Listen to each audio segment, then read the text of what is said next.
روژکی کوچرکی مامدیا دناف کریه پز خود شوانتی دکر. پشتی وسطینکی زیده پز مخل هات او ویجی خلبن دارکی دریش کر. شوان دوی بدنگیه ده زورینک سح کر. هما رابو و با آلوی دنگی وچو. دما گهشت ور دیت وا گر لبن زناره کی زایه و جورکا خواه لور هشتیه و چویه. شوان پیشی خواست چند دارا لسری وی بده و وی دجی ده بهله لی پشت را رحم کت دلی وی و پر لبره کت.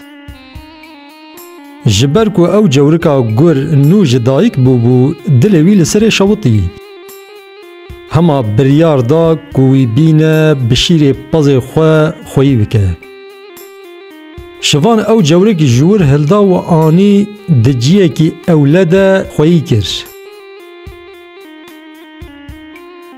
پز جگر بوبو مینا دایی که کی هر روز شیر خود دایی.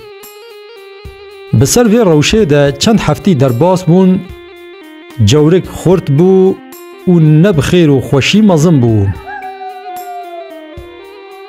شوان روژه کی وگریا هات وی جی و دید کو گر ایریشی پازه کریه و او خواریه.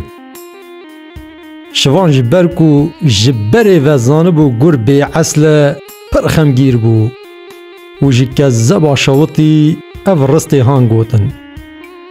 هی مال خراب تلبن زناره کی قیرین کر مجبر سیویتیات فدی کر. تبری خو پر گناه کر متا دناف خدا مازن کر. تبرچی و بلنگاز بوی متا بشیر میا خویی کر. پاشیا پاشین او مابو کو تا ایرو یا خو بمکر. هات زانین کو دما عسل خراب نه شیر فیده ده و نجی شیرانی. از باورم وجمه فهم کرد دبه مینن دخوشیه ده.